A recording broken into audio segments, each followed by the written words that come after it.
Here we are again, Pete. Yeah. I was thinking that. Well, we were in the same room. We were in the same room. You're pretty close. I mean, I was sitting there last time. And we're back.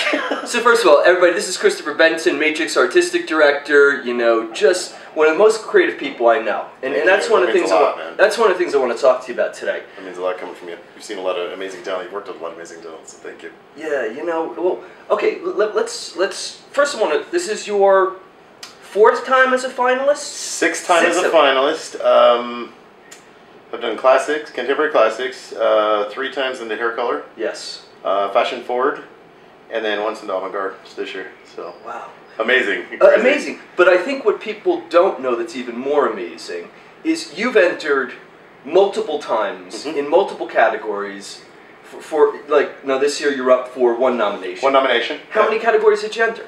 Well, we sent 2 for editorial, which is stuff that's been published. Yep. So, you know, that's not something you had to get together, something that was previously together. So, 2 there. I sent 1 in for classics, color. Yeah. And then Avant-Garde. So, I'm the only one that got in. And funny enough, Avant-Garde was the last one I sent. I thought, let's just send it. But that was the same thing for you for color. Yeah, that's crazy. The time you won for color, you kind of went, I'm just gonna, like it was an afterthought almost. It was like I just had that. I had to get it done. I had to do it. So I had to push through that and get it the way I needed it. Because it wasn't the first time we shot it. It wasn't where it needed to be. So it was.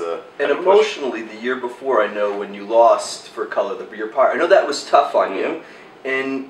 But I think the amazing thing that people need to understand about you and everybody else who's in it, they see the people who get nominated, but you don't realize how many other times they've entered that you didn't know they got nominated. Yes.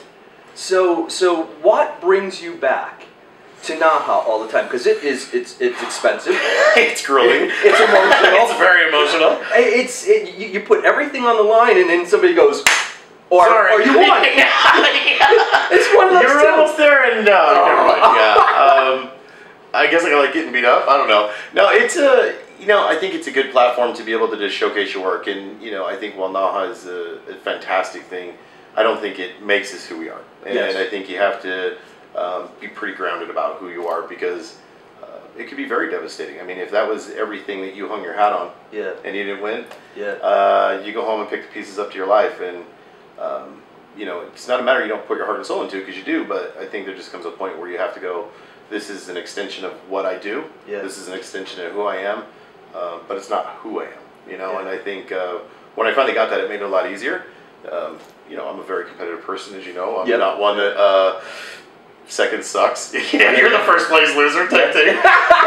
So, you know, it's one of those bittersweet things, but I think, you know, the only time you're going to have great success is if you put yourself on the line. And it's a scary thing. I mean, it's a very scary thing, but this is the first year I've actually come in and not felt the pressure.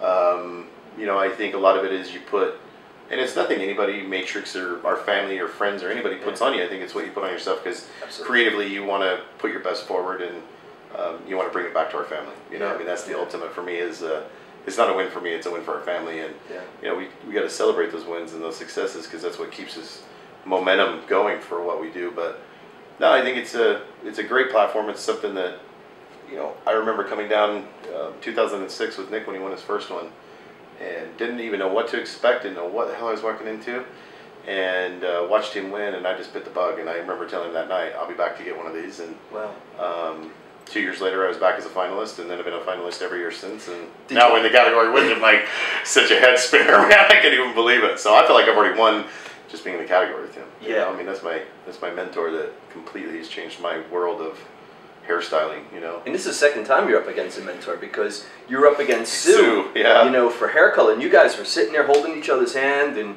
you know that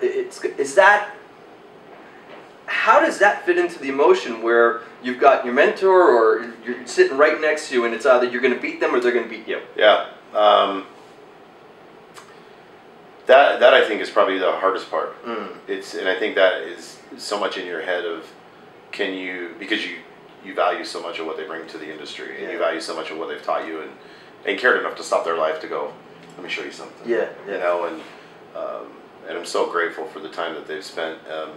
But you know, it's like I explained to Sue, and the same thing I explained to Nick, is you guys have left amazing marks in this industry, and now this is really about what does your legacy look like. And to me, it's always about passing it on. You know, Yeah, I mean, it's like we teach. It's, you know, you know what you can do. I know what I can do, but can you teach someone else to do it? Yeah. And so that's the magic moment for me, and to be able to reflect that back to Sue and say, you know, it comes down to you and I, and I think it comes down to Nick and I this time as well. But I think you have to get out of your own head. You got to go, you know, can I go and grab this from my mentor? Yeah. And I think that's they play, you know, it's that little voice. Yeah. It's that little voice, Patrick, that gets in your head, and but they want you to. Also. No, and I think, you know, Nick was so endearing when we got into the finals. You know, they did the video this year, which was very different, announcing the finalists. Yes. And the first one out of the gate was first thing on the video. First one out of the gate is Avant Garde, and mine was the first one up. And I thought, did I just see that right? And then, you know, so I'm like, and then Nick's name was right after, and I was like, oh shit. So.